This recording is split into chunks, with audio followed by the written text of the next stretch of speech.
Hey, welcome back, everybody, to Backtrekking, the podcast where we look back at the real-world inspirations behind classic episodes of Star Trek. I'm one of your hosts, Caliban, and I know there's got to be a morning after.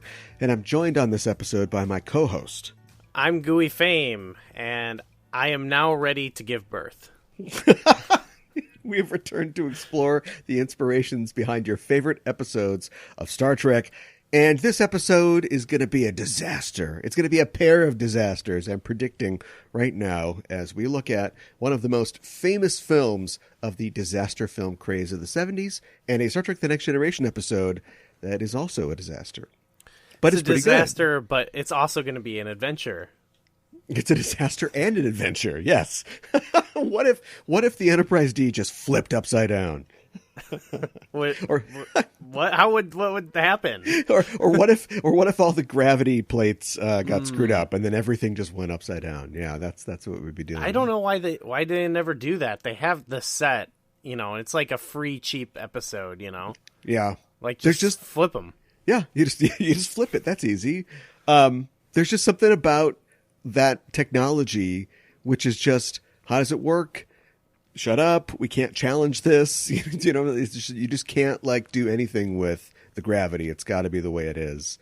I remember in Into Darkness, they were running on the side, on the walls. That remember? They did do that, yeah. That was sick, actually. People were hanging from catwalks and stuff. And then I think just because it's early times in Star Trek, they had that one teaser where Archer's taking a shower or something, and then the gravity goes off, and then so the dog's floating around and all the water in the shower's floating around. Who turned the darn gravity off? Turn the darn gravity off. Get to Ziggy. Yeah. Well, we are back. We didn't really go anywhere. It's just a regular episode, but how are things going? Good. I'm recovering after having watched and talked about Star Trek Nemesis on your show. Mm-hmm. So, it's been a rough one. That's rough. I'm recovering from all the technical problems we had when we tried to go live with the show. But we still have fun though. Yeah, no, we had fun, but it's so frustrating and it's so weird because I don't, working on this show and working on a lot of the shows on the Just Enough Trope Network, I don't have time to play as much video games as I want, and I can come up with an excuse if it's work related, if I'm streaming. And so we have a streaming channel on Twitch and on YouTube for Just Enough Trope for when I ever get to play video games, I can play them with an audience. But they have changed a lot of the rules about streaming recently and a lot of the ways that the platforms sort of interact with you. And I've got a program that lets you kind of capture your own stream and then send it to multiple places. So if you're following Just Enough Trope on Facebook or on Twitter or on Twitch, you can see in any one of those places.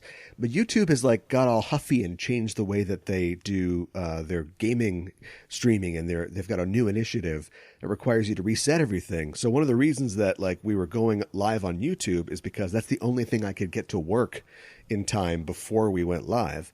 And then after having tested it 5 times, it totally fell apart and didn't work at all. So I don't know what to do, man. Me and YouTube, we're on the outs right now. It wasn't ready for probably all the people being in on the call and all that stuff, Yeah. Just so many things you can't know until you actually do it. We flew too high. Very ambitious, but it'd be cool to do that sometime, though, if we could get all... Because a big panel like that was a cool. I haven't done a lot of podcasts where it's that many people, so I thought that was really fun. Yeah, and we got all the audio from it, so I'll be releasing that soon on Enterprising Individuals. If you want to hear 5 people talk about Star Trek Nemesis, and I think kind of come to terms with it. None of us are super happy by the time the show's over, but I think we all have a little bit of respect for Star Trek Nemesis. It was probably more, if you're a fan of it, it was probably more better to listen to than if you were a fan of Into Darkness and listen to our backtrekking. Yeah, it's kind of ungracious to Star Trek Into Darkness. But yeah, there's fun to be had talking about Star Trek Nemesis. Speaking of video games, the few that I get to play, I have discovered recently a video game called Starlink for the Switch. Yeah, that's like the Star Fox kind of game, right? Yeah, well, that's what pulled me in, because I've got a Switch now, which is, of course, the latest Nintendo platform. I'm also really excited for this same reason about the Mario 35 thing, but I'll talk about that in a second. Oh, yeah. And I never got to play Star Fox on any Nintendo platform because I just wasn't a Nintendo customer for many years. And so when I heard that this was like tangentially connected to Star Fox, I thought, that sounds great. And it also, like, the hook of the game is that it was one of those like toy games where you buy the amiibos or whatever. Yeah, like a Skylanders guy. Yeah, and which, I mean, not thrilled about, but that whole market has kind of fallen apart. That fell apart faster than the Rock Band games did. But yeah, definitely. So now you can get the whole game like digitally on the Switch store, and you don't have to pay for any of the toys and stuff. Whoa, okay. Yeah. And so I thought, oh, that's cool. And I got the game, and I've heard it described as like No Man's Sky done right, because you fly around on planets and you solve problems and you mess with creatures and things like that. And then you can like take off from the planet, and with no loading screens, you fly into the system where the other planets are, and then you can fly to other planets and stuff like that. And it's like, for that reason, it's really neat. But there's an idea of like game design that's the gameplay loop, where you have like something that the player does and it's satisfying, and you basically just have them do it over and over again, but you find ways to disguise that they are doing the same thing so they don't become fatigued at the loop. And it doesn't quite cross that. Like, you can go to these different planets, but they're all kind of the same planet, and you kind of do the same thing on all those planets. And I've already hit a point of diminishing returns where it's like, all right, well, there's not like a lot going on in this game. That's a bummer. I was always kind of intrigued by it because I think it'd be cool to get a like modern Star Fox game. Yeah, for sure. Not that it's like, I'm not like a big fan, but yeah. I just think it's a cool, it's a cool franchise. The last one, there was one on the Wii U, and it was awful. Okay, all right. And yeah, I don't know. It doesn't seem hard to me. Just like make a cool spaceship game, like space fighter game. Why? How's that hard? Yeah, and it's very, from what I understand, it's very Star Foxy in nature. But the one difference is that like when I wasn't playing Star Fox, I was playing like other space sim games, and Star Fox isn't like a full space sim game. It's more like an elevated like rail shooter. Yeah. And so like this game has that problem too, where you can kind of maneuver in certain ways, but you can't have that thing where like you're flying at a big ship but you're upside down and then you're like weaving through stuff. This is all like, it's kind of like Star Trek. Everybody always meets each other on the same plane. Like they're up, both ships are always facing up. Like there's some universal gravity or universal direction of down. Oh, weird.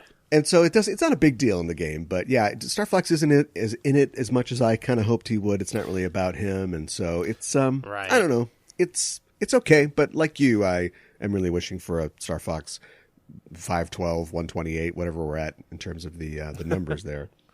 But speaking of numbers, though, I am excited about the Mario 35 collection for the 35th, I guess, anniversary of Mario, which will contain a bunch of the GameCube and I think Wii games that I never played, like Sunshine and Mario Galaxy. Yeah, there was a part of it that I was disappointed because they had the limited time release for it. There's some weird stuff with its availability, and like some of them I feel like they could have done more with. Like the Mario 64 one it's just a port. Yeah, it doesn't look like they really touched it. But I feel like that, like they gave Ocarina of Time like a touch up when they remade it for 3DS. I don't know if they need to like go that far on it, but I don't know. The game still looks, if you port it, it still will look good on modern hardware and stuff. But it could probably use better like camera controls and stuff like that. Yeah. But I mean, Galaxy will probably hold up fairly well, and they did at least. I think they messed with the like look of Sunshine a little bit, so there's some positives there. And where's Galaxy 2? That was a really good game also, and that's not on there. That's what I hear. Yeah, and I haven't played it, but Yeah, I am looking forward to it. I wonder if they even could do like a Zelda anniversary release, like pick, oh boy, what would you even pick to put on a 3 or 4 game Zelda collection? I'm not sure. They did so on the GameCube. They had a Zelda Collector's Edition that the GameCube I got actually it was what came with it, which was kind of strange. But it had the 2 NES games and the 2 Nintendo 64 games. A Link to the Past was not on it for some reason. Okay. And that time that kind of made sense, minus that weird absence. But right. I don't know what they'll do now because they have like there's like a new Zelda game coming in November, like a spin-off game, that another Hyrule Warriors. Right, yeah. And then next year, presumably next year, they'll have Breath of the Wild 2 is probably around the corner. Right. So I'm guessing it's Zelda's 35th anniversary next year, so I'm expecting probably something. We'll probably get like a couple releases, so I don't know what they'll do, but I would expect something. Yeah, I'd love a chance to get to play, Majora's Mask or Wind Waker or something like that. Yeah, so yeah, because they did the HD remakes for the Wii U, and like most Wii U games were ported to Switch so far because no one played the Wii U. Yeah. So I don't see why they wouldn't maybe they could package Wind Waker and Twilight Princess, because those were the HD updates. And then they've got those 3DS remakes of Ocarina and Majora's Mask. Yeah. I'm sure a lot of people... I still know certain people who, like, even though those are, like, updated and to me, like, probably the definitive versions of the game, there's still people who are like, well, I can't play it on, a controller on my TV. So, like, they're, Yeah. they just never... They just haven't experienced it, so... Yeah, that's like I have so much to learn about the series because I have Hyrule Warriors for Switch, and it's made by the Dynasty Warriors people, so it's that kind of game. And so you meet like such and such a character, or you unlock such and such a character. It's like, oh, it's so and so, and I'm like, yeah. I don't know who that is. It's very. I kind of like the story of it. I never got far in the game, but I just love the story. Is very like fanficky because it's just like where there's a time portal and they all end up in the same. Yeah. Very, very goofy, but I think it's kind of fun fan service type thing. Which, bringing it back to Star Trek, is what they wanted a 5th TNG movie to be. They had slated to make a 5th movie after Nemesis that would be a movie that brought characters from all shows and parts of the franchise together in some kind of adventure. But, of course, that never happened. Oh, that's kind of a letdown, too. Because Nemesis. Yeah. Because, that window it's maybe even closed, that you could even really... get a lot of these classic actors and characters together, like Nimoy's gone, and a lot of some of the greats aren't around anymore.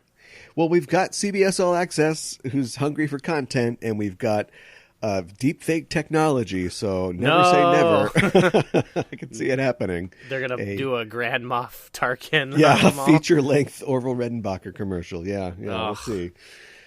Well, that's what you get when you tune into Backtracking. Sometimes you get video game talk, too. Yeah. One day I'd love to be able to talk about a great Star Trek video game, but they're few and far between. Oh, yeah. That there's got to be an episode in there somewhere that we could do on Star Trek's history with video games. Well, there's the game. Oh, yeah. Well, we already did that, so I guess we're good. The game, yeah. Well, let's talk about our featured subject for today's show. Mankind has always been awed by natural disaster and captivated by the powerlessness that we feel in the face of events beyond our control. The advent of the industrial age and the advancements that we've made in technology haven't really calmed the winds or parted the seas, but instead it's given human tragedy new stages on which to play. The loss of the Titanic in 1912 was an event that could have been scripted by a higher power, reminding us that whatever we build, nature can destroy it just as well. Humanity's obsession with stories like the loss of the Titanic or the explosion of Krakatoa have led to their dramatization in film and on television, where disaster is at a safe remove, and famous people must struggle to survive against an unfeeling Earth. The 70s were the heyday of the disaster picture, and perhaps the eidolon of the man versus nature genre is the 1972 Irwin Allen disaster pick, The Poseidon Adventure. What is it, Lookout? I never saw anything like it. An enormous wall of water coming towards us. In the early morning hours of New Year's Eve, Gene Hackman, Ernest Borgnine, Red Buttons, Carol Lindley, Roddy McDowell, Stella Stevens, Shelley Winters, Jack Albertson, Pamela Sue Martin, Arthur O'Connell, Eric Shea, and Leslie Nielsen were aboard the SS Poseidon when it was hit by a 90-foot tidal wave. Oh, my God. And capsized. The Poseidon Adventure. The most exciting escape adventure of our time. Now follow me. It took the lives of the 1,400 people on board and changed the lives of the few who would survive. Climbing to another deck will kill you all. And sitting on our butts is not going to save us either. Don't look down.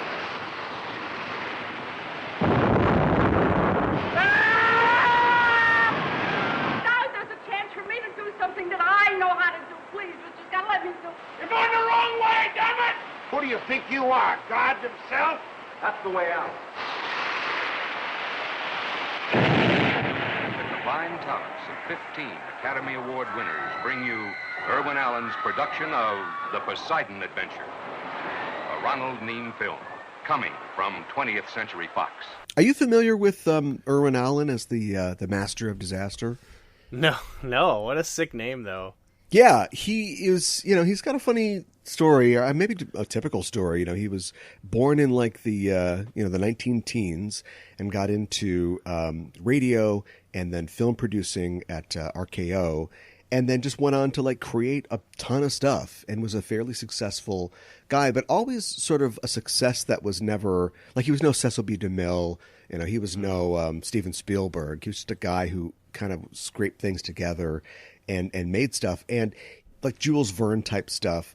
And then he moved into TV and produced a lot of the genre shows of the 50s and 60s, stuff like Voyage to the Bottom of the Sea. He produced Lost in Space, which was envisioned as a sort of space version of the Swiss Family Robinson. And he also did the Time Tunnel, which is it's a thing that like people of a certain age will talk about the time tunnel, Never heard of this. Yeah, well, in the same breath as like a Lost in Space, but Lost in Space definitely has carried more cash, I think, over the years than Time Tunnel has.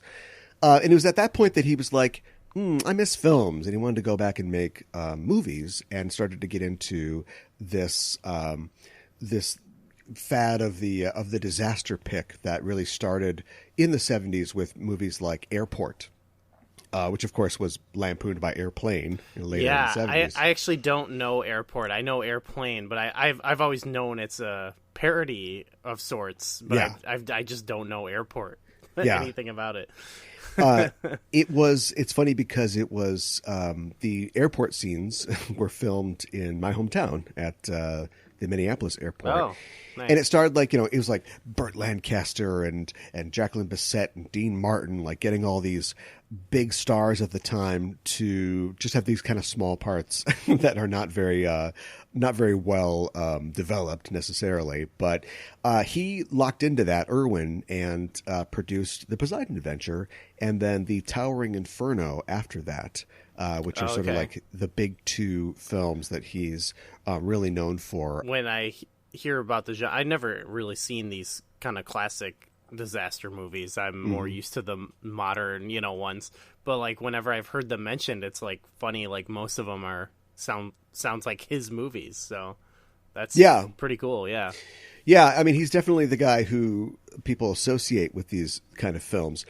And there's a lot of these films feature the kind of same cast of stock characters. You've got like, the somewhat older, like heroic character who usually is tied to whatever's going on. So like in the case of the Poseidon Adventure, actually in the Poseidon Adventure, it's like kind of random people all on this cruise, I guess. But in Towering Inferno, like Paul Newman plays the architect of this giant building, that's supposed to be unsinkable if you could sink a building, but like, it'll never fall down. It'll never burn down like it does. Kind of like, I know you're a fan of The Rock. It reminds me a lot of Skyscraper. Yeah. Which, come on, Towering Inferno, Skyscraper. Somebody worked on that title. Somebody didn't. Yeah. That movie was very boring also. Yeah, it's funny because your mileage may vary with some of these films like Poseidon Adventure or Towering Inferno, but I feel like when we try to do those today, and The Rock has been in a couple of these, they just don't come off the same way. Yeah, it's interesting. You mentioned some of those genre shows he did, and I got that vibe from this. Like, it did come off as like maybe like what people would consider maybe a little bit more lowbrow. I don't know if I'm accurate with that, but it did feel like kind of how disaster movies are viewed now, but like it still felt like there was still a lot of like feeling and like rawness to it that made it like emotionally like connect or whatever. Like I felt something watching these, where a lot of the more modern ones, it's hit a point where it's like, I saw a couple of those and they were like, wow, this is crazy. But now I'm kind of numb to it, There's always variations on this type of film too. Like when you think about it, Independence Day is not only an action, space invasion movie, but it's a disaster movie too. Like a lot of the characters are trapped in situations where it's a similar thing. There's a plucky kid, there's a beautiful woman, they've got to get away from the fireball or whatever. Cloverfield is a kind of a kaiju movie, but it's also a disaster movie where people are crawling through tunnels and broken buildings and things like that. Rampage, it's a video game movie. I never ended up seeing Rampage. It's actually it's kind of fun, I guess. It's not very good, but The Rock is in a lot of these because he did San Andreas. Yeah. And most of those are just, they're like, it looks so big and like expensive, but also kind of bad that it just is like boring and like sanitized, like. But this in Poseidon Adventure, it's like, it's just cool because it's like, it's pretty simple, they just like, I don't even know what they did, but like all these upside down rooms, Yeah. You can like, and like every scene they spend like 10 minutes in, like talking about what they're going to do while the water's rising. So like you really feel all the spaces and all the characters, and it's not just like a blurry of, things crumbling and skyscrapers falling down and stuff. Yeah, I'm not exactly sure like what the exact secret ingredient is that makes something like Poseidon Adventure memorable over these other films that we've talked about. I think that it's definitely interesting that I think that Poseidon Adventure is actually kind of about something. I actually watched Poseidon Adventure and Towering Inferno both before this show. And like Towering Inferno it's full of like some kind of crooked people who, cut back on the budget or whatever to make the building. And so that's why things go wrong. And then O.J. Simpson has to save the cat. That's really happens. But like Poseidon Adventure is kind of about this thing that I talked about earlier, which is like, does God care about us or not? Do you know what I mean? Like, why would God let a gigantic tsunami wave knock a gigantic cruise ship over, and now we're all screwed? Now we're all in upside-down rooms, and we're all going to die. And it's all centered in the character of Gene Hackman and his the priest character, in that he's not exactly like a faithless priest. He's kind of like I don't know if he's supposed to be like a hip, Jesus freaky kind of priest, but he's got a different sort of like view of what we have to do. And, at the beginning of the film, he's giving this sermon on deck, and it's kind of like harsh. He's kind of like, it's not about love. It's not about how God loves you and he loves everybody. It's like, you got to save yourself. And of course that's going to totally fit into, the philosophy of the film later, where he's got to help these people who, many of whom are just ready to give up and just totally let go. But like his philosophy about our relationship to God goes through to the very end where, spoiler alert, I mean, we're going to talk about the movie, but he basically has to sacrifice his life to get the rest of the people out. He's like, God loves winners. Yeah, right. Yeah. It's a weird kind of, it's not like prosperity gospel. It's like, winner gospel, or just I think he just, God likes champs. He doesn't want losers.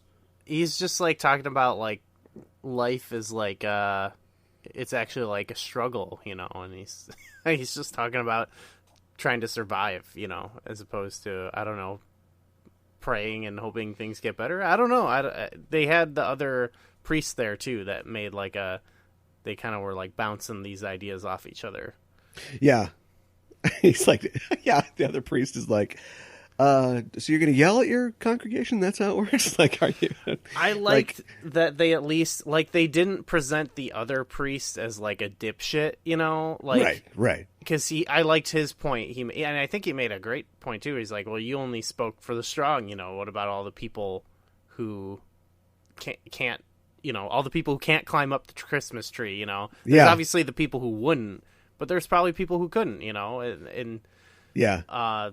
I don't know. I like that. I liked that he stayed there and, stuck by the people who wouldn't go, Yeah, and according to his, his philosophy and his sermons, I mean, maybe they don't deserve to survive, but clearly, his ethos isn't reflected in his actions. They drag the singer all the way through. She never does anything important. She never helps in any way, but they all, basically put their lives on the line to get the more vulnerable among them, their flock, if you will, to safety. Yeah. So he's not just like, I think with both sides of it, there's kind of some good nuance there. He's not just like, help yourself or die, Right. Right. But he's like, I guess he's like, you got to be willing to be helped, I guess. I don't know. Yeah. Well, it's the perfect sermon. It's the perfect dogma to have when your cruise ship flips over. Yeah, I mean, you gotta whatever works in that situation, right? Yeah. And then you've got in that philosophy or in that sort of dialectic, you have the other side of it, which is Detective Rogo, played by Ernest Borgnine. Yes, I loved Rogo in this. Who is perfect. It's another good bit of writing and a setup in that he would be in control in any other situation as a cop, and as a guy who's telling people to move along or, nothing to see here. He's used to being an authority. And because, Reverend Scott has all the motivation and has an idea about what they can do, he's constantly has to shout him down. And so he's stuck being like, I don't know about this. And well, we're not going to do that, are we? That's crazy. We don't want to do that. Yeah. They're conflicting the whole time, which is, I liked a lot. Just them yelling at each other. Yeah. And just very Rogo, Ernest Borgnine is just a very charismatic performance in this movie too. Yeah. He's one of those great actors who is just, he's good, but he's kind of him in everything. He doesn't really have yeah. Sometimes he's a good him, sometimes he's a bad him. He's bad in this movie, but the performance is so captivating that you kind of like him, even though he's kind of a jerk, Yeah, but it's weird. Everything is so. There's some real specific things in this, like the fact that his wife, played by Stella Stevens, is, I guess, was a high class hooker before all this happened. Is that what it is? And he kept arresting her. He kept busting. Boy, every day he would just come and bust me, and then finally I was like, okay, I'll go on a date with you. It's just so very weird. Yeah, it's very weird, and it's weird because it ultimately has nothing to do with the plot at all. All it does is kind of humanize him in that he's this law and order cop, but he's like, no, I just saw that I was in love with this woman, and it doesn't ever really matter, but it's just such a weird, if you're going to put a little bit of color, a little blush on every character, why that for her? I just think it's so strange. Yeah, there was a couple characters like that where I guess that is the weirdest thing, but I kind of, even though I thought it was a bit oh, this is weird, I guess I liked it because it was interesting or something. I don't know. It wasn't expected. I don't know. Yeah, it's just a little extra blush of detail, like the way that Shelley Winters and Jack Albertson, Charlie's grandpa, are. Yeah. They're like Jews who are doing the Aliyah thing. They're moving back to Israel to live there, so they've got all their plans. They're like, well, we're going to do this, we're going to do that, and I mean, they could just be anybody. They could just be on vacation, but it's like, no, it's very specific that they're these like returning Jews. Yeah, and I think most of the characters in some way got like an interesting like end to their like little character traits. They all had like little ends to that like aspect of it, like their arc, like the whole time with her, with the older woman, they're talking about even if she's capable of climbing around, her weight and all this stuff, and then she like she saves the hero, like, yeah, and then dies, but like that's a real like what signifier or characteristic of these films is that often there's a character that just kind of has one function and they do everything they can to make that character interesting, but it's like, now it's time to go. The deaths are somewhat random in films like this, like, except for the fact that he didn't have much to do in the film. Like Roddy McDowall just goes out, like he's just like, goodbye, I'm dead. and he was kind of helping out up to that point, but he had a hurt leg, and it's sort of like, yeah, I guess I'd peg that guy as somebody who's gonna probably not make it to the end of this thing. Yeah, that was more to set up, or not to set up, but to fuel the dispute between Rogo and the main characters, Gene Hackman's character. Yeah. Because when he comes back, he's like, oh, you let him die, and he's all pissed off about it. Yeah, right, yeah. When, Hackman knew, like the audience knew, that's just his time. He goes out here. Yeah, everyone who had a spouse, their spouse dies. So for the most part, yeah, it was crazy.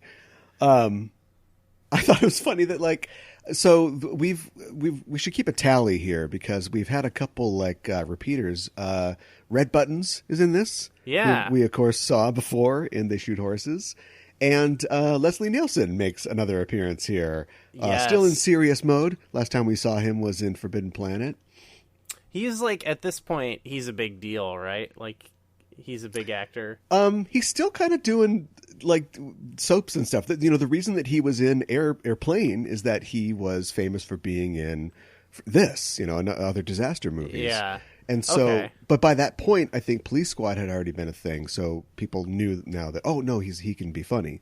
But his whole thing was, up to this point, was he was like this serious deadpan guy who would be a cop or a captain of a ship or something. That's what he is in this. Yeah. Yeah. I guess I loved his character in this because they gave him such a big credit, like the whole with Leslie Nielsen, I was like, oh, cool, like that's exciting. And then and he has a couple minor moments that I all love. Like I just love when they're on the bridge or whatever, and he's like, oh, by the way, Happy New Year or whatever, just kind of a unceremonious New Year. I was like, oh, that's like a sad little moment, especially after he stood up to the owner of the company or whatever. Yeah. And then he just dies, and I thought, oh, surely he's got to be somewhere, No, survived. He's not somewhere, and don't call me Shirley. I didn't even mean to do that, but that's great. But yeah, no, I love that it was it felt like a big deal that he was there to me, maybe just because I know him now, and then he just dies kind of unceremoniously. It was awesome. Yeah, a lot of that's the brutality of a lot of the deaths and events are kind of abrupt, and a lot of the characters do kind of go out, at the appointed time, so like Shelley Winters is like, oh, did I mention that I'm the underwater swimming champion of New York or whatever? And then she fulfills her duty, and then she's gone. Yeah. It reminded me of this is weird, but it reminded me of Bryan Cranston in that Godzilla movie. Oh yeah. Except that just made everyone mad. It made me kind of mad. Yeah. Speaking of modern disaster films, yeah. Yeah. Well, if only. Yeah. They failed to make a good movie following that, but that would be an impactful death, if you have this actor that most people now are kind of love, you know, and Yeah. and you kind of surprisingly kill him in the beginning. Like, could be effective, but Like Steven Seagal in Executive Decision. Yeah. everyone says that. Yeah. Yeah, it's weird because that's kind of a problem I think that both these movies have and the Star Trek episode has, which is these movies are trying to emphasize the deadliness of the situation, right? So you could, George Clooney is just gonna go out, like the window on the plane is gonna break and he's gonna get sucked out, and that's the end of George Clooney. So whatever like arc or whatever he had going on, it's sort of like antithetical to normal storytelling. And then in the Star Trek episode, in like a normal story or like a more traditional one, like Leslie Nielsen would be the hero who stands up to the boat cruise company. Yeah. Or even in this film, like Gene Hackman's death is perfect because the whole time he's all about like, we've got to help ourselves. You have to do it yourself. And so he's like, okay, I've got to get these people out, and that means I have to die, and I'm fine with that. But the random abruptness of wasn't in the second Godzilla film that came out a while ago, like Sally Hawkins is in it, and then she's just like, oh, she gets eaten because somebody's got to get eaten, and then she's done. She's out of the movie. Oh yeah, I don't even remember it. I saw it, but it's so forgettable. Yeah. And then whereas in the Star Trek episode, these are all characters that we're going to follow week to week. This is a deadly situation, but we know that none of these characters are going to die. And so it's hard to generate the kind of threat that you can get in a disaster movie because, sure, Robert Wagner is just going to catch on fire and dies all of a sudden, but that's not going to happen in Troy. Yeah, you'd almost like, oh man, they should have like introduced someone a couple episodes ago, like let's plant the seeds. Yeah. We'll kill them. That would be effective. But they try to do that a little in. We're already getting into the Trek episode, but at the beginning when you've got the lieutenant and the ensign on the bridge who have a bunch of lines, and you're like, do we know these people? I'm not familiar with these two characters, right? And they try to establish them enough, and then one of them dies, and it's like, oh, we got trouble. Yeah, it works well enough. Like having them, because the whole crew split up, and like having not knowing them kind of works with Deanna, because it's like she's got to take control. Maybe these people are less experienced. I feel like you feel a little bit less safe when like Picard and Riker and Data aren't there. Yeah, you also get a thing where we don't really want to see our Star Trek characters fail or like screw up or bungle something. And you get that there's always that character in a disaster film, the guy who is the company representative and, this ship is got to get back on time to be dismantled. Or Jurassic Park, the guy who's like, nobody can get through these cages. And then, he gets eaten by raptors. And like, you're not going to have that in Star Trek. So you almost need an admiral to come in and if there's some visiting admiral who's like, oh, this ship can handle a quantum filament. Oh my God. So instead we kind of load it all onto Troy. And I think it's very smart, like putting her in a situation where, we respect her. She's good at what she does, but she also should maybe kind of know how to do this stuff, and she doesn't. And so we're like, oh boy, like, is the decision that she's making right? Yeah, I've heard that as kind of a criticism where people are like, Troy should know this stuff, and it's like, yeah, but okay. I think about my job all the time, and there's things I technically like are part of, like are things I could do, but I don't do them on a day-to-day basis. So you just kind of, it's not like she's always fulfilling these roles. So yeah, like, do we all know the procedure for evacuation if there's like a fire in the kitchen or something like that? Exactly. Yeah, kinda. Exactly. I guess I kind of know. Well, we're really leaking into the Trek episode here. Whoops. So let's double back to the film. I was thinking about the way that these movies have like these stock characters and how they have inspired or like seeded other genre things with characters like this. Like I mentioned before, the plucky kid, the kid in Poseidon Adventure who knows like all the layout and the specs of the ship. That's Wesley. That's Wesley Crusher. Yeah, exactly. Yeah, I said that while watching it too. I was like, there's Wesley. Yeah, or also in like a lot of Alan's creations, you get characters that you see other places. So like, there's like a funny robot sometimes, or like an android character. Oh wow! Yeah. definitely like the heroic child, or like a sort of lovable like comedy character, or like an alien, like a funny alien. Like you see those things. I love a funny alien. Yeah. Repeated, down into like other genre picks and genre shows. That's like every Star Wars movie they make. That's like there's got to be a cute robot or a funny alien in there. Yeah, right. And you get that with I guess Red Buttons is kind of like that in this movie. He's like the older guy who's still looking for love, hasn't quite found it yet. Oh yeah, I liked him. He had a nice little touch there. It was good to see him again. I've been unfamiliar with him until our viewings now, and I don't know. I like him. Yeah, he's funny. I mean, and he's also just there's just something about him that's another charisma thing. He just has like some bottled up charisma. Yeah, he's sympathetic, and you can put him in a situation and you go, I kind of want this guy to make it through this. Yeah. Is one of the character archetypes like the girl who has a crush on the old priest? I guess so. Yeah. Very goofy addition there. That was another one that was like, okay, I guess it's an interesting bit of color to the story, but it was very strange, I thought. It's weird because they're all snatched from a relatively like normal situation. Like, they're all celebrating New Year's Eve on a ship. And so none of them are ready for this. But then you've got a situation where you've got, everybody's crawling around in an upside down ship, and the men are all in tuxedos and the young girls are in hot pants. And it's like, I mean, I guess it's a film, but it's just, it's damned inconvenient for some of these girls in their platform shoes to climb up these ladders and stuff like that. But that's what you've got here on display. Drama, yeah. I also wondered, their upside down sets were really great, and yes, yeah, I liked when the kid goes into the bathroom and all the toilets are all emptied out upside down. The kid I know it's like PG and it's the 70s, but the kid needed to go shit.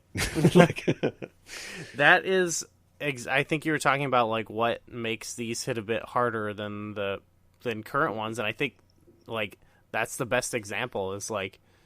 The characters obviously, but like just everything felt so real and terrifying, like because they like really constructed these sets and they look, you're seeing the people in the actual environment and it's like scary, like even just when they're standing there in an upside down room, and like especially the beginning when it flips, it's like it's so overwhelming, but then. There's like all the little moments afterwards because things are like coming unsettled. The tree falls or like, someone's up on a table and it's like you can get so much out of like being in this one room for like a good portion of the movie. Yeah. That it's like you don't need to like blow up multiple ships or anything. You could just be in this one room and like what could happen in this one room. Yeah, I'd have to wonder. The water comes in, and Yeah, and it's constantly rising from the other direction. I'd have to wonder about the real life, facility to be able to like, because I mean, like ships, are meant to be pointed up, but sometimes they might be tilted or turned over. So I wonder if they're designed sometimes in such a way that like to make sure you can get to that door. If a big room like you've got doors on either end of like the banquet hall, but if it flips over, they leave from another part, but you can't reach that door. That the ceiling's 30 feet tall, so how would you even get to the door? But in other parts of the ship, just like the corridors of the ship, they've got hatches that you can secure and stuff like that. So like when they got to the engineering room, they walked presumably on the bottom of the catwalk, right? Because the whole thing slipped over. But catwalks are usually secured from the ceiling, but in this case they were secured from the floor too. So I'm wondering if that was like a sort of concession that they had to make to allow these characters to be able to walk on these catwalks, or if they would be secured like that, floor and ceiling. So if there was turbulence or something, or they did flip, you'd still be able to get around. If any boat experts are listening, please ring in. Yeah. It was impressive nonetheless. Well, I don't know whether it's accurate or not. I was I was pretty blown away by most scenes just because of the setting. Yeah. And the fact that like 6 people survive like this, gigantic cruise ship. A lot of this was shot on the Queen Mary, which is if you've ever seen a lot of films and definitely a lot of TV shows that are set like on ships are often filmed on the Queen Mary, which is in Orange County, the OC. Don't call it that. In California. I've actually been there. It's pretty cool. It's it's a former cruise liner that's now just welded to the dock basically, and is a hotel that you can stay on. But yeah, it's kind of neat. So they there's an X-Files episode that's filmed there. They filmed episodes of Arrested Development there. Yeah, it's I don't know. It's kind of neat. You leave it to Hollywood to make use of everything. So they didn't flip it though, right? No, I don't know how they did that. I just assume they built those sets. I want to. Yeah, this is one thing I want to watch a making of this. Like I would never watch a making of San Andreas. Like who cares? Yeah, right. So then I hit this key on the computer, and that made this come up. Yeah. We were talking a little bit about Godzilla before. Something that I think is interesting and possibly a artifact of this this genre of disaster films is like the disaster video games that like Japan makes. Have you ever seen these? Maybe. What are you referring to? There's games like Raw Danger, which is a survival game. There's a new game that came out this year called Japan Sinks. And like the whole point of the game is it's kind of an adventure game, and you're a character that is usually in like Japan or a Japanese city after an earthquake or some kind of disaster, and it's all about climbing through broken buildings and collecting supplies and things like that. That's interesting. It's survival without the horror. Oh, I love a good survival horror, so I could be into that. Yeah, they don't make a lot of games in that genre, but I feel like that's actually pretty good. I guess it's like they want to always give you something to like shoot in a video game is the problem. Yeah. And then if you add that, then it's not a disaster game anymore. It's a zombie game or an alien game. Yeah, I just think like a video game version of the Poseidon Adventure could be really cool. Just having to try to, it's sort of like Abe's Oddworld, you have to get out with the most survivors you can, but you have to navigate weird areas and. Yeah, you can almost, this is like a good example of like a movie that is like, kind of does feel like a video game because you're kind of tracking the progress and like you kind of, you're moving up the levels obviously, and you can kind of feel the stakes rising and stuff like that. Yeah. It reminds me of there is a level in Tomb Raider 2 for the original PlayStation that takes place on a submerged ocean liner. And so I think it's like standing up or maybe tilting. It's not fully upside down, but a lot of the environments are walking on the ceiling or using doors the wrong way, like climbing over, the jamb of a door instead of using it normally. There's actually like in like The Last of Us, there's like a lot of, because you're in this broken down environments where a lot of puzzles that are just like, well, if I throw this rope over here, I can climb up this and push this, platform over here and climb on top of the truck and go through the window to come out the back of it to get, like you could totally make a video game that's like, all right, we're in this room. What do we do? Like, okay, maybe move the Christmas tree or, sure. Like sure. This could totally work as like an adventure game. Yeah. This movie features a song which won the Academy Award for Best Song for that year, The Morning After. That's the song that Nomi, the singer, is singing, or Noni, before everything happens on New Year's Eve. It became famous. A cover version by Maureen McGovern went to the top of the charts in 1973. And then it's interesting, Maureen McGovern actually appeared in The Towering Inferno as the singer at the party, the Party of Doom, like all these movies have to have at the beginning of that film as well. Yeah, it's probably good to start a disaster with a good party. It's like a good flipping of expectations. Yeah, right, yeah. Everybody's not paying attention, and then, tragedy strikes. And I can't remember the name of the song that she sings in Inferno, but I think they tried to do a similar thing, but people weren't having it. The morning after, too. The morning after, yeah, right. The morning after Pell, yeah. Yeah. I felt, I felt sad for the singer in this movie. So I don't know. Yeah, because she loses her brother, and I don't know if like he was the guitarist, if they had a family band or if they were just kind of a double act or something like that. But yeah, they gave him just a brief moment where they're jamming together and singing. You can see that they all are having a good time. They care about each other, you know. And then she's just like totally destroyed after it. Like she can't even function. Yeah. And who's gonna back me up? From now on? Yeah. Oh yeah. I was not aware of this, but this movie has a big gay following, apparently. Oh, okay. Okay.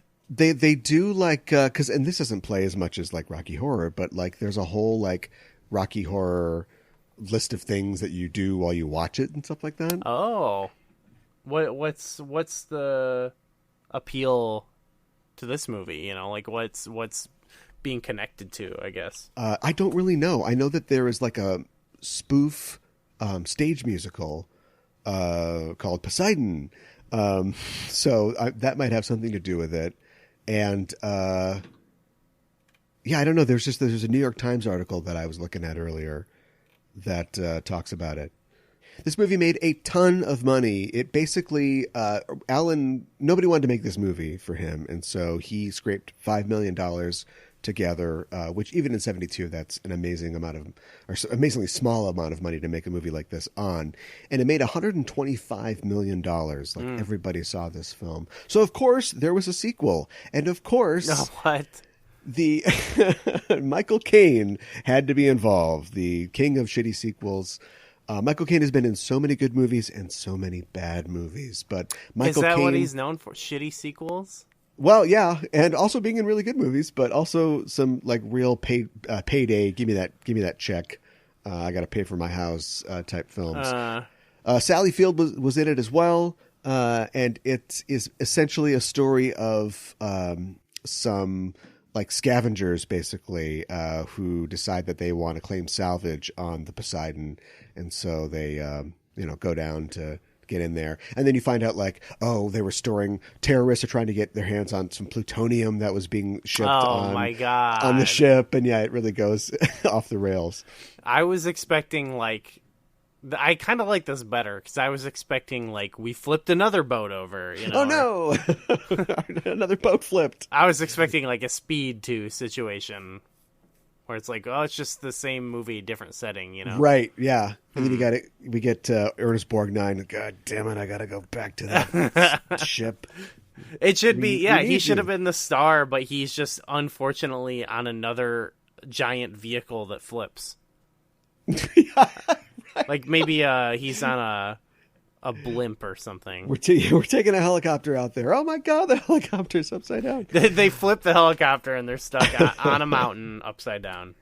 I think people took this movie for what it was. Like I said, it won Best Song or Academy Award for Best Song and for visual effects as well. Oh yeah, this is a movie that uses miniatures for a lot of the exterior ship shots, but you can't really tell. They do it pretty well.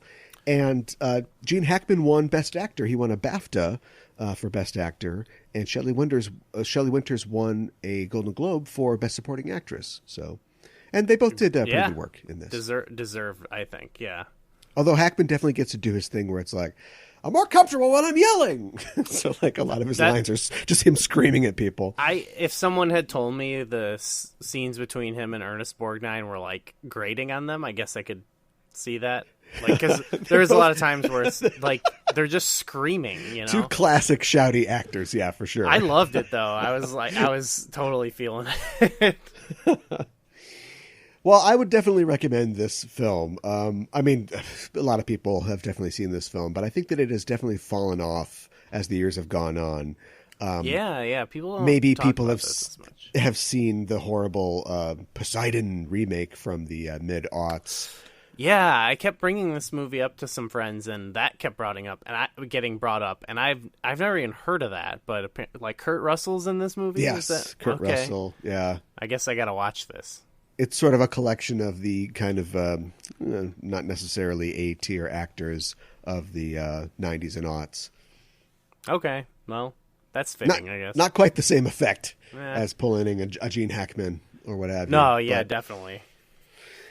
Yeah, but I would definitely recommend it. And, the next time you're taking a cruise, just remember, at any time the ship could flip over and the thinnest steel is at the stern of the ship, apparently. I learned something, yeah. Who knows if that's really true or not.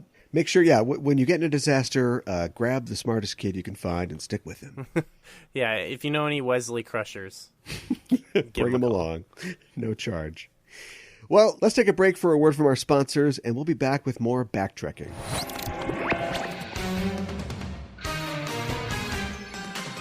Hi, I'm Mikan Hana. And I'm Caliban. And we're the hosts of the Sailor Noob podcast. I'm the expert. And I'm the noob. You're talking into the wrong end of the microphone. Aye, aye. Okay, every week we watch a new episode of Sailor Moon and learn about monsters, fashion, food, culture, and of course, the sailor warrior of love and justice, Sailor Moon. All right, now, what is her rank? Is she an admiral or a rear admiral? Okay, shh. The ad's almost over. We're a couple of magical people, and every week we Moon Prism Power make up a new episode. Better midships. Steady as she goes. Please stop that. Sailor Noob is available every Friday on Apple Podcasts or wherever you listen to podcasts. Shiver me timbers. Okay, we're back, and it's time to talk about the Trek side of this equation. If you thought the Titanic was cool, check out the Galaxy-class Enterprise D. In the future of Trek, technology has solved the problems that has plagued humanity since its emergence, but employing those same technologies to explore space has exposed us to galactic-level threats. If the Earth is callous to us in its natural disasters, the galaxy itself is completely unaware of our existence and contains dangers unfathomable by the intrepid members of Starfleet. One such danger befalls the crew of the Enterprise on one seemingly uneventful day of disaster. A catastrophic blast rocks the Enterprise. I think we should assume the worst, that everyone on the bridge is dead. Every man, woman, and child is in danger. I'm going into labor. And everyone must risk the impossible to survive. Data! The lift's falling. Hang on! All decks, break for impact. Deadline to disaster. It's the kind of thing that you don't think about in having a Star Trek episode made around. Like, usually if things are going wrong, it's because the Romulans are shooting torpedoes at us, or someone has sabotaged some part of the ship, or terrorists have taken over the ship or something like that. But just like shit happening is a totally valid problem that doesn't happen a lot on Star Trek. Just like, it's dangerous to do this. They are like on a galactic eternal sea. You think the Poseidon Adventure is bad, like check out Star Trek. I feel like the only time, or I feel like it does happen, but it's usually like the B plot and it's unrelated. It's just to be like, oh, we don't have access to the Enterprise right now, Yeah. But also, if you don't solve your mission, we're all going to die, It's a problem that, is causing some kind of complication for whatever the A plot is. But in this case, the main problem is we're in trouble. Like, the ship is coming apart. And how are all these little side stories going to deal with that in their own way? Yeah, really clever idea, honestly. And like a really good use of the full ensemble, really. And I was trying to figure out, obviously having Ensign Rowe in it places it a certain place in time. But as I was sitting down to watch this and not having any documentation around, I was like, okay, so this is like season 6, right? And I started looking through season 6. Season 7? Started looking through season 7. No, this is season 5. This is season 5 of the show. And so much of the little scenes that we get rely on us understanding these characters. And, this is TNG season 5. We do. These characters are rock solid. Like, you can totally believe that Dr. Crusher is bugging Geordi, who's working somewhere in the bowels of the ship to be in her play, or like, Lieutenant Worf does not give a shit about the O'Brien's baby, but he's going to have to end up delivering it later. Like, it just works perfectly. Yeah, it made me think, because this is delivered so well, that again, like I say this a lot, but like Star Trek is like delivering to me like a great quality story that you could get out of like a motion picture in 45 minutes, because they can skip the part where you get to know the characters, and then we get to this amazing disaster storyline that's packed into such a short period of time. And it doesn't feel rushed or anything, even though there's like 5 different stories going on here. Yeah. And not all of them, I mean, they all, the stakes exist for all of them in that if they don't fix whatever the problem is, the ship will blow up and they'll all die. But some of their successes, some of their struggles are smaller scale. Like, all Picard has to do is just get 3 kids out of an elevator and climb up a ladder. But even that becomes something that becomes like a very taxing sort of challenge in the situation that they're in. Right. Yeah, I love that they each have they have like a minor bit role to play in a larger puzzle, and they have to like some of them have to try to like communicate with each other even though they can't. But like we know our characters, and like we know they're like capable of that. Yeah. I think that people complain about Wesley Crusher, but at least he's got like a character. I always hate when they bring random kids on to a TNG episode because it never really works. They solve this later with characters like Naomi Wildman and stuff, but like whenever they get random kids on, it's always like, all right. But these kids were okay for the most part. Yeah. I think that the older girl, and they do say that she's older. I think she's a lot older than she's supposed to be playing, but just having the older responsible girl, the kid who's like kind of detail oriented, and then the one kid that's just like, I grew radishes. It's like, okay, we have to watch out for this kid. Like he's going to be the ensign in charge of radishes or whatever it is. Yeah, they're all like very charming. I think sometimes Star Trek, like they lean into it a little bit with the girl, where it's like they're a little precocious, a little too precocious, Yeah, like where it's like the bit at the end where her and Riker both respond to number 1. Like that's something like that's a bit they'll probably they'll do with Kestra in season 2 of Picard, Yeah, and they'll do that same joke again where Picard's like tries to call Will number 1, and I don't know. That's what I feel like Star Trek does sometimes too. Is like this kid, they're a real smart whippersnapper. You know what I mean? Like, yeah. It's funny that this episode, which the entire crew is. I mean, and we see that like Lieutenant Monroe is killed at the beginning of the episode. There are dead people all over the ship, right? Like this is a disaster, capital D. Yeah. So to have an episode with so much pathos and tension wrap up with like a 70s sitcom ending is a little weird, but it's funny though. It ends like a TJ Hooker episode. They should have freeze framed it. Yeah, that's very classic Trek. Yeah. But yeah, the kids were good. It does bring up the eternal question of like, why the fuck are there kids on the Enterprise D? Like, for reasons like this. It's just insane. Because they're grooming child soldiers. Yes. Well, and not only are there 3 kids representative, because remember, they won a contest, so there are other kids, but we are bringing a child into the world, into the scary, terrifying world of space in this episode as well. That's just what we're going to have to do in the future, and I guess you got to get on board with it. You just have to like get used to the fact that, you're going to have to give birth to your kid in a bar during a disaster. That's what's going to happen.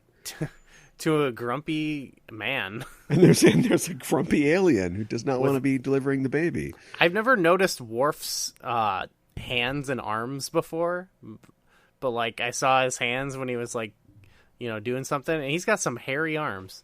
Yeah. I've just never noticed that before. Like, look at Worf's hairy little wrists there. Yeah. Plus, like, every time they show more of a Klingon's body, I feel like they add more stuff to it. So yeah, they add ridges. Throughout most of TNG, like, Michael Dorn just played Worf as like a tall, dark-skinned guy who's got a weird forehead. But then they had the episode where they had to like take his spine out, and then you find out like, oh, he's got like spinal ridges and stuff like that. And then in like Discovery, that's too far. Yeah, Discovery, like a Klingon like rolls their sleeves up, and it's like, oh no, they've got like bumps, and like it looks like body mod stuff like on their hands and their arms, and they've got like some people have like bony bodies. They're like, they turned up the bony slider on them. Yeah, they've got really protuberances, and yeah. Klingons don't have to be bony, I don't think. So, well, I guess some do. Bring back just the forehead, I say. Give me smooth Klingons. Let's smooth them out, yeah. Turn the slider back to smooth. I like the fact that, like, Chief O'Brien, in typical Chief O'Brien, 10 horrible things have happened to him already this week. So he's pretty chill throughout this entire thing. He's explaining things. He's got to explain things. Like, yeah. Right. He's like, you think this is hell? I live in hell, you know? Right, yeah. And as the guy who is not a commissioned officer, he knows who he has to respect and to kowtow to. So, like, as soon as they start, like, going, well, let's do this, he's like, I think actually Lieutenant Commander Troy is in command here. Yeah, and, he probably could have Gene Hackman'd it, but, like, yeah, I don't think he wanted the responsibility. No, he totally didn't. No, that's part of being an enlisted man, is that you are not responsible. So wait, yeah. So what's the deal with his rank? How does this work? Do you know? Well, I don't know if they'd had it figured out in TNG, but yeah. He, ultimately when we get to DS9, he is just an enlisted man. So he didn't go to the academy. He doesn't have a commission. Even though he has more experience and knowledge than like Ro and Troy put together, he's still the guy who's going to take the orders. He's just like, oh, you're good at transporting and engineering. Yeah. So you're hired. Okay. Yeah, if he's so good at engineering, how come he didn't get the job before Geordi? Probably because he wasn't commissioned. Yeah, maybe they limit you to like transport. Yeah, why is he there? I don't know. Why aren't they like, no, you need to go to the academy? Well, what I want to know is when he was transferred to DS9 to run the entire station, why didn't he then receive a commission then? Maybe he like refused to go to the academy. They never really get into like how that works. I mean, obviously it works like it does on Earth. Like you go to the academy and then you get like a commission at lieutenant or ensign or whatever. But like they never really get into, because by the time that we meet O'Brien, like say in season 3 with the defector, the wounded, he's already talking about like, yeah, it was pretty bad, back in the Cardassian War. And that's like 15 years ago. So he's been in Starfleet for a while at that point. Yeah. So at some point he just, who knows what he was doing, if he was living in Ireland or whatever, he just saw a poster that was like, Starfleet needs you. And he's like, yeah, all right, sure, I'll do that. Interesting. Okay. You don't have the normal inducements either in their society where you go, well, I'm too dumb for college, or I'll never afford college without like the GI Bill. So I've got to go fight in Afghanistan for a couple years. Hope I come home. I wonder why people enlist in Starfleet at all. If you've got all the access to education, theoretically everybody could go to the academy. And I think the show acts like everybody does go to the academy, but they don't. A lot of the people that you see in man skirts, walking around are just crewmen who don't have any authority. That sounds like something they could... That sounds like a perfect, like, lower decks. Lower decks, yeah. Yeah, like underdecks thing to get into. Yeah. But, even the characters in the episode Lower Decks and in the new show Lower Decks are all ensigns. They all have commissions, so... Well, yeah, that's what I'm saying. Like, they'd probably pal around, though, with some of just the regular enlisted guys, I suppose, but often, people who have the least amount of authority need to trumpet it the most. And so I'd imagine the actual crewmen like hating the ensign who is telling them, is directing their work crew or telling them what to do. This is, you're writing an episode here, I think. As we always do on our episodes. Of course. There is I think the least effective subplot, which I still like, but isn't as great or as rich as the other ones, is Riker and Data just heading to engineering. Yeah. I mean, they take Data's head off. That's all you get out of that. And I was like reading some of like the background info, and basically, once they decided that they were going to, there was no real like moral story, no thrust to this episode. They were just going to try to add all the goofy things they could. And at one point somebody was like, what if Data's head comes off? And they're like, no. Hey, wait a minute. We could do that. I say that's fine because we get enough with those guys, you know? Like, yeah. Let them take a break, and then you give the captain, who out of everyone we get so much of, but give him such a simple thing with the kids. Yeah. And then everyone else has like the way more interesting stories, you know? I say we don't really need Riker or Data, but like you also have to know, like you couldn't not know what they're up to while this is happening, I feel like. Yeah, that's true. And I want to know like what they're heading for engineering, right? And then meanwhile on the bridge there's a whole quandary over the fact that they can't contact engineering, and they can see on their sensors that like things are about to go real crazy in engineering, but they can't tell them about it. When Riker and Data finally get to where they're going, are they in engineering? Or they did get they just the message. Right, but like, is there like we lack a scene where Riker opens the Geordi door and like everybody in engineering's dead, you know, or we find out that they all. You're right, yeah. The second there was a coolant leak, so they all ran to like the shelter room, but they can't get out now because the door's locked, and so they probably just expedited that a bit, you know. Yeah. Once Troy decides, no, we're going to turn like the monitors on in engineering so they can see what's going on, like they should fix the warp core problem, right? Like, why do we need Riker and Data's head to do it? I getcha, yeah. Yeah, I guess I didn't think about it. I wasn't thinking too hard about it, but that does make a lot of sense. Like, yeah. Oh, well. I just, right after they do the joke about number one, I want the camera to just pan down to engineering, and there's just like 30 Starfleet bodies stacked like cordwood. You got someone carrying, like Scotty and Wrath of Khan carrying the guy. Right. Yeah. They're just pushing the bring out your dead cart. Yeah. Oh.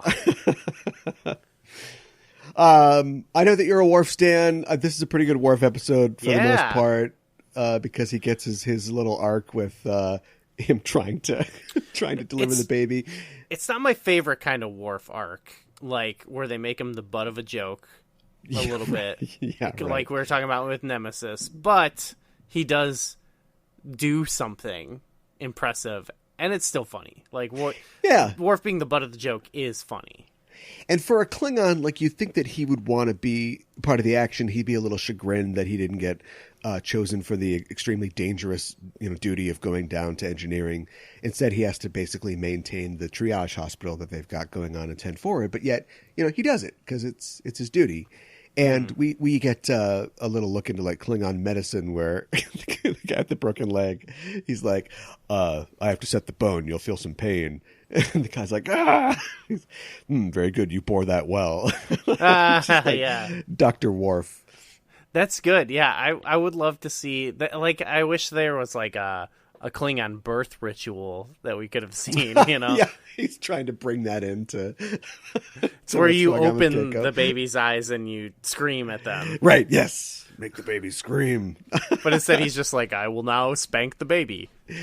Yeah. There's a part where he's going through and of course, like, all right, you're ready to have it now. And she's like, I don't know what you're talking about. I'm not ready. But after she starts bearing down, he's like, all right, now you must bear down. And I must urge you gently but firmly to push harder. Yeah. He's just like reading the how-to. Yeah. Yeah. On his tricorder, it's just saying all that stuff. Yeah, that's good comedy. There we go. Comedy in Star Trek. It is. And of course, this is the first appearance of Molly, so we get that. Yeah, I love any O'Brien lore, so I'm also an O'Brien stan. So this is a double dose for me. This has all the elements I like. I don't know how you do it. They kind of do it in that one bad like Molly time travel episode, but right. I'd like to see like what Molly's up to in the future. Picard, season 2. Yeah, put her on Picard. Like, see what's going down. Oh, like, get Colm Meaney back in there and sure. And Rosalind Chow. They're both around. Yeah. Her dad's an engineer. Her mom's a scientist. Like I wonder what she would have like done with her life. Wow. This is fan fiction, writes itself. But we need CBS to make it reality. Well, that's true. Did you think that Troy made the right decision? I guess so, only because it had a very result? Yeah, I had a very Star Trek thing where I was like, it's gonna be okay, Yeah. Like, so it's hard to. I know a lot of Star Trek episodes are like meant to make you think, like almost discuss, like, did they do the right thing or not?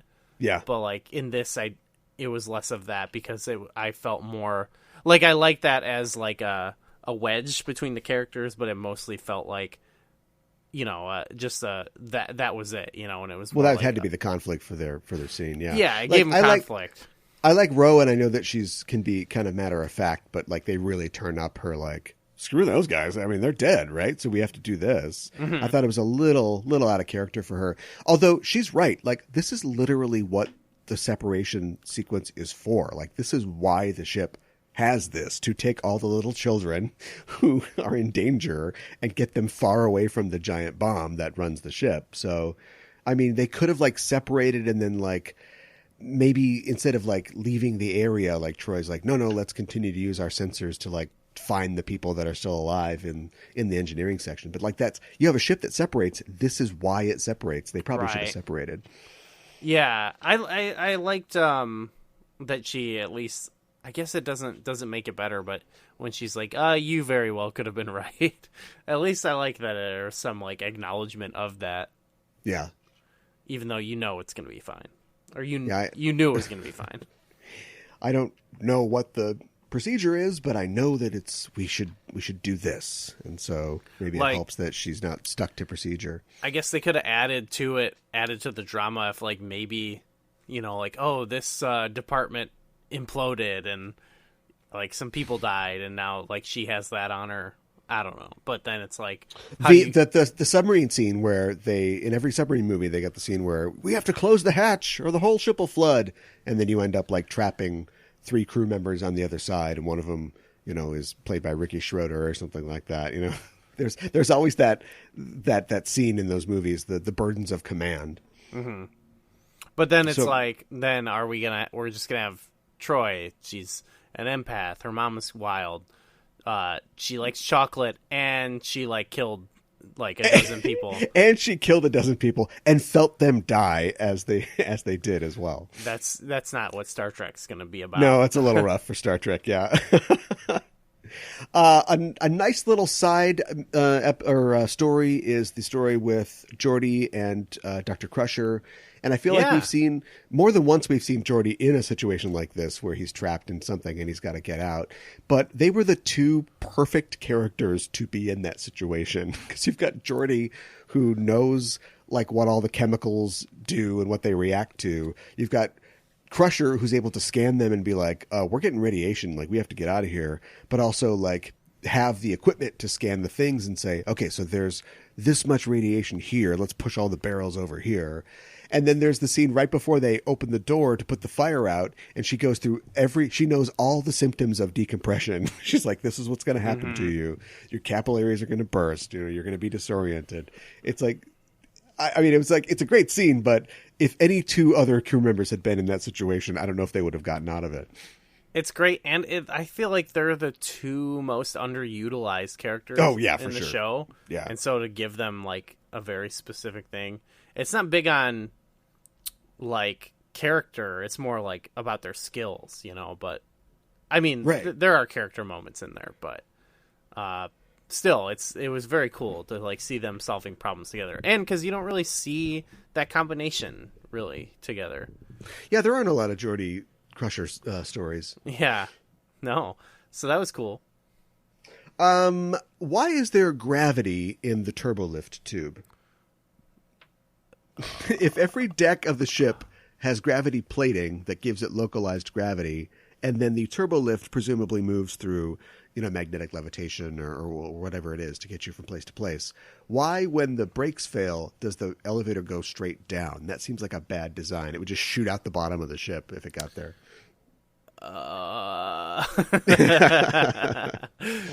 Good question. That's a great question. It probably shouldn't fall anywhere, but whatever.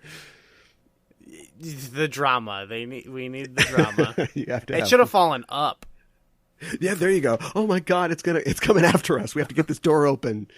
Yeah, that's a good one. Yeah, good twist. Get these kids in here. Start singing Farah Jacques a little faster. They love that song.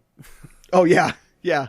Is this so? What's your experience as a kid? Like, did you do a ding ding dong or a ding dong ding? Oh, wow, I don't remember. I'm wondering if that's a British thing or a French thing, because we always did ding dong ding in the Midwest where I grew up. I think I said ding dang dong.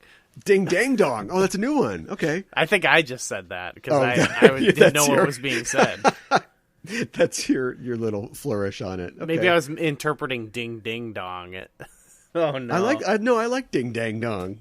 Yeah, all the ding dang dong. It's like PG profanity. Yeah, added a little. I thought the song was some type of exclamation at the end of the song. What's this ding dang dong business?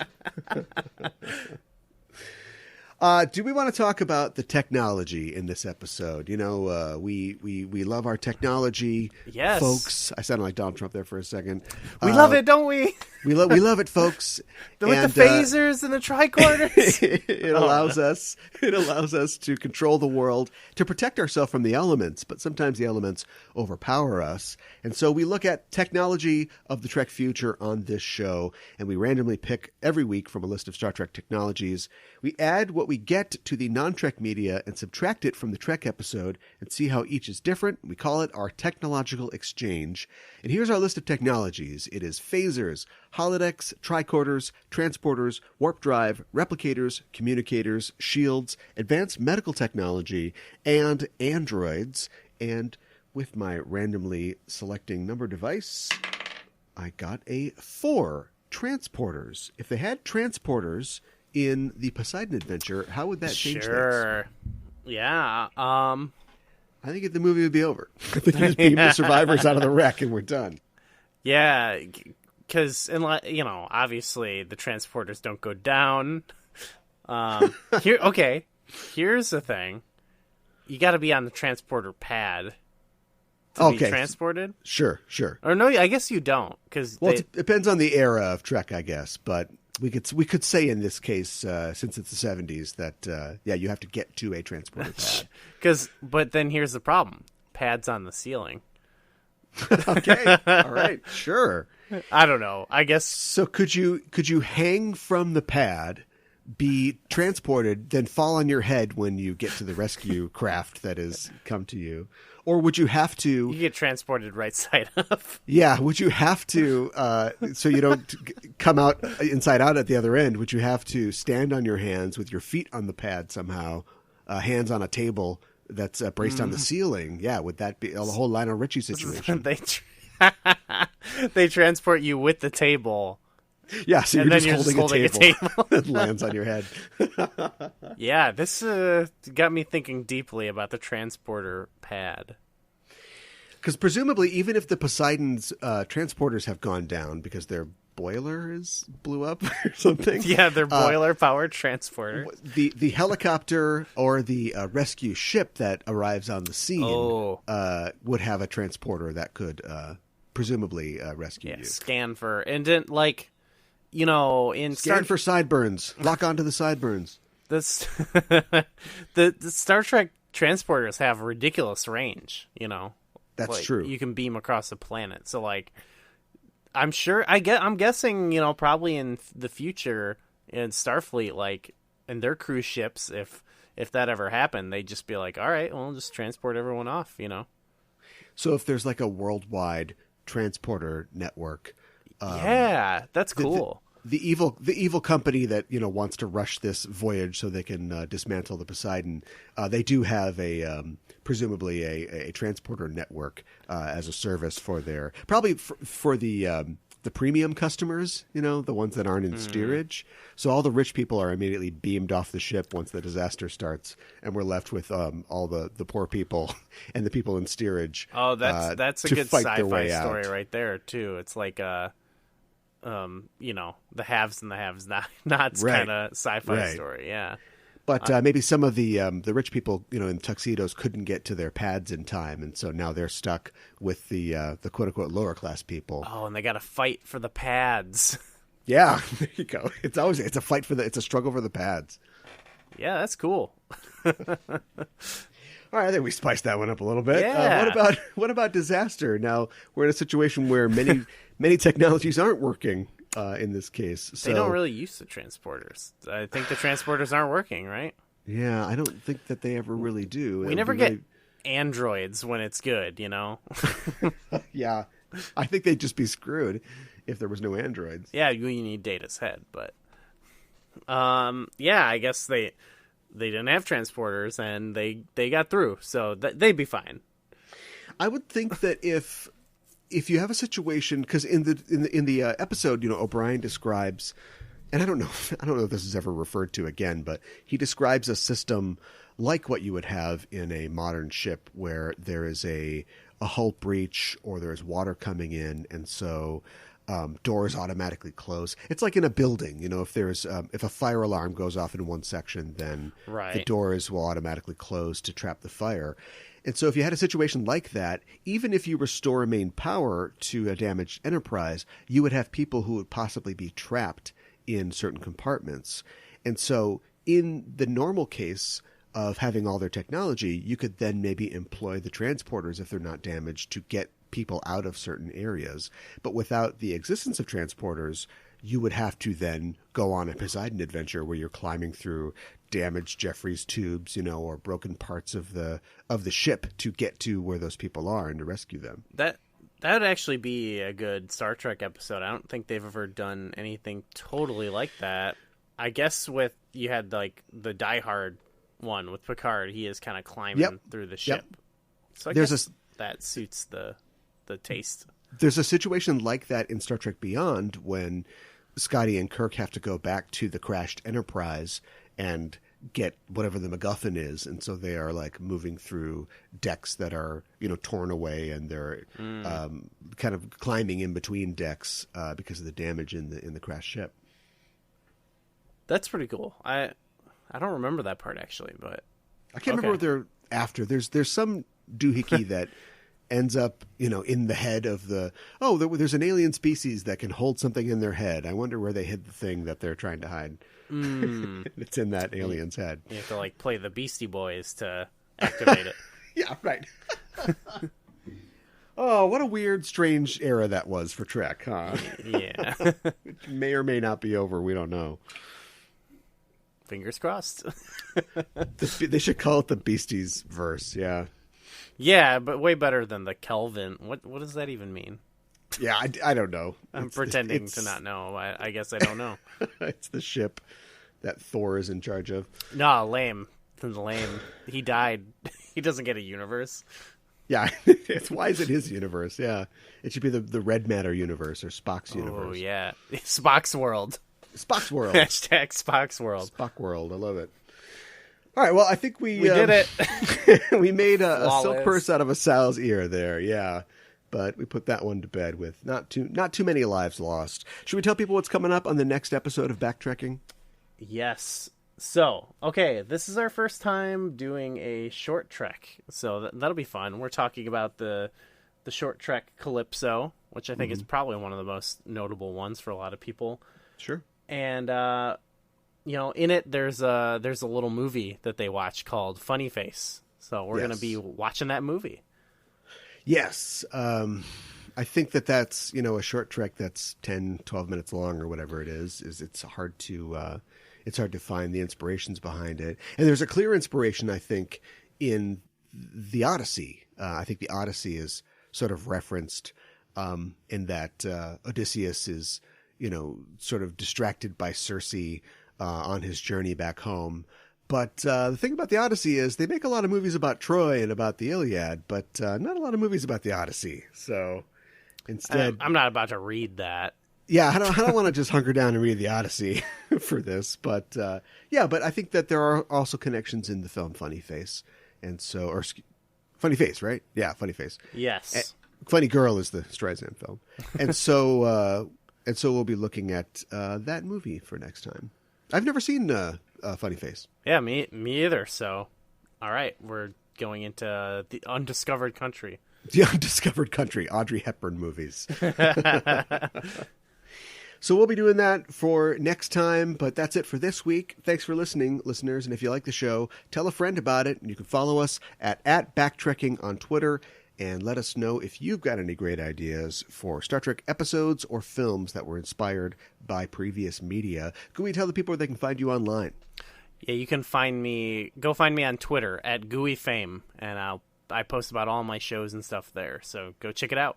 Neat. And you can find me at KA1IBAN on Twitter, and you can find more information about Just Enough Trope shows at Just Enough Trope on Twitter. And that is it for us for this week. We'll see you soon, and until then, keep on trekking.